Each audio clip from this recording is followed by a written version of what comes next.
Hello दोस्तों, नमस्कार। स्वागत है आप सबका हमारे चैनल पर। जिस तरीके से हम अपनी सीरीज में जुड़े हुए हैं, बहुत सारी जानकारियाँ, बहुत सारी कहानियाँ और कुछ ऐसे प्रेरणादायी स्रोत जो हमारे जीवन को बदल सकते हैं, संभाल सकते हैं और उन्हें आगे ले जा सकते हैं। इसके साथ ही हम कुछ जानने का प्रयास हर वीडियो में करते हैं और कुछ ऐसी चीज़ें हम आपसे शेयर करते हैं जो हमें पता है, और आप भी हमसे वो चीज़ें ज़रूर शेयर करें जो आपको पता है। तो इसी जानकारी के क्रम में आज हम एक नई यात्रा, एक नया रहस्य लेकर आए हैं। यानी कि आज जो डेट है वो है 16 तारीख 7वां महीना 2026। और आज ही के दिन कुछ खास हुआ है हमारे देश में, उसी के बारे में हम बात करने चल रहे हैं। क्या आपने कभी सोचा है कि साल में सिर्फ एक बार भगवान स्वयं अपने मंदिर से बाहर क्यों निकलते हैं? आखिर क्यों लाखों लोग हजारों किलो वजन वाले रथ को खींचने के लिए उमड़ पड़ते हैं? आप जरूर समझ रहे होंगे कि आज हम किस बारे में बात करने वाले हैं। जी हाँ, जो आप सोच रहे हैं बात वही है, बस इसे हम थोड़ा विस्तार से और बहुत सारी जानकारियों से जुड़ करके आज हम आपके बीच साझा कर रहे हैं। तो आगे हम बात करते हैं। जगन्नाथ रथ यात्रा सिर्फ एक धार्मिक उत्सव नहीं है। दरअसल ये एक आस्था, समानता और प्रेम की ऐसी कहानी है जिसने सदियों से करोड़ों लोगों को जोड़ कर रखा है। आज हम जानेंगे कि जगन्नाथ रथ यात्रा की पूरी कहानी, उसका इतिहास, रहस्य और महत्व। तो इन सारी जानकारियों के साथ हम जुड़े रहेंगे और बढ़ेंगे अपने अगले टॉपिक पर। तो सबसे पहले इस क्रम में बात आती है कि भगवान जगन्नाथ थे कौन। अगर आपको पता है तो बहुत अच्छी बात है, और अगर आपको नहीं पता है तो हम जो बताने के लिए, जिससे आपको रूबरू करवाने के लिए साथ में है, हम जरूर बताएंगे जितना मुझे पता है। दरअसल भगवान जगन्नाथ को भगवान श्री कृष्ण का ही एक विशेष स्वरूप माना गया है, उन्हीं का एक अवतार माना गया है।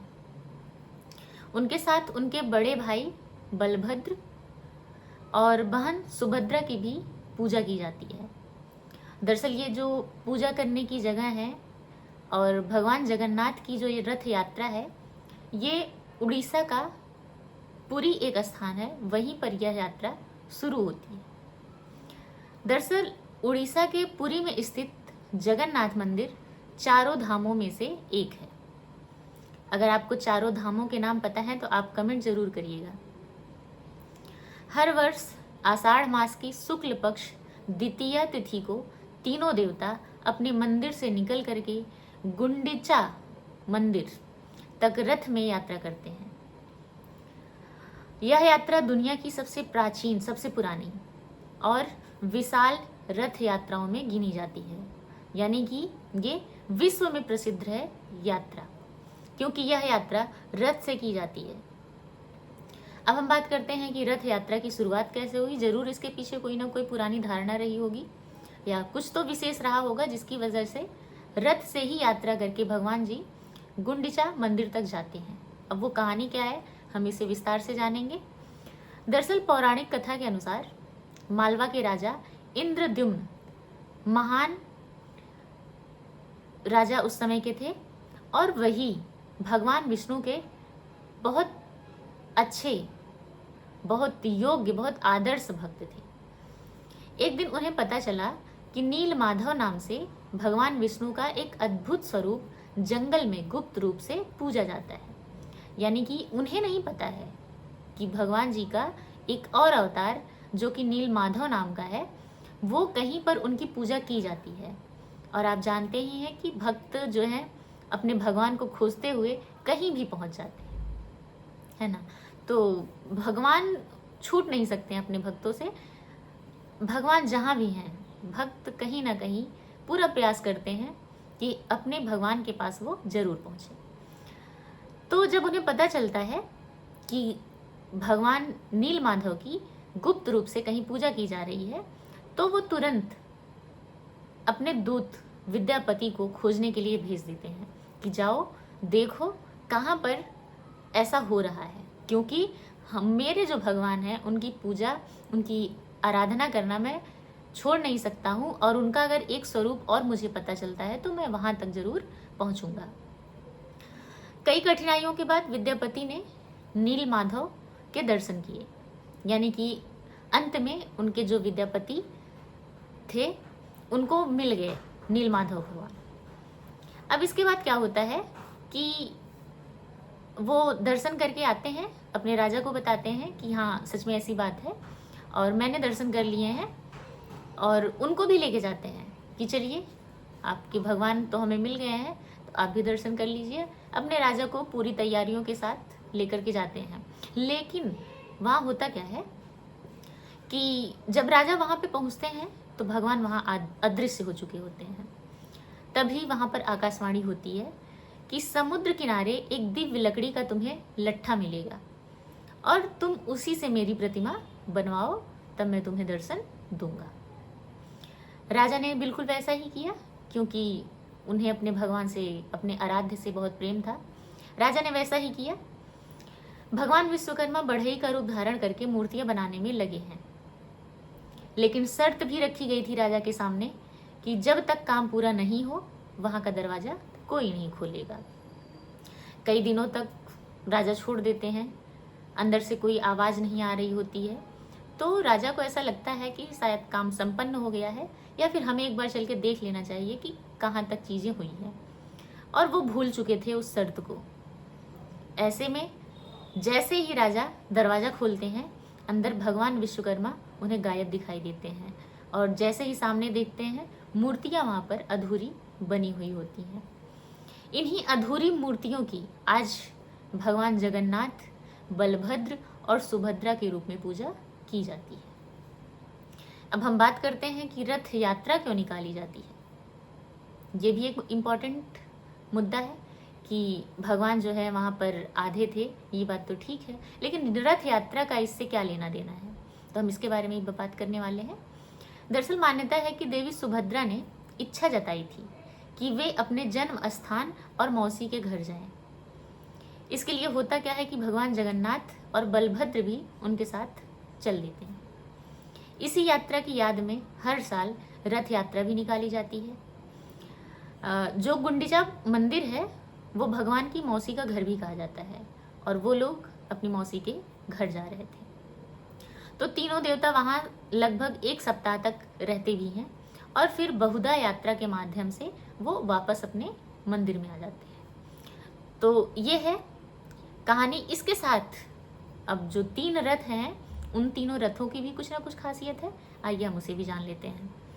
हर वर्ष तीनों रथ बनाए जाते हैं, यानी कि हर साल तीनों रथ नए बनाए जाते हैं। ऐसा नहीं है कि एक बार बनाया गया और उसी से काम चल रहा है।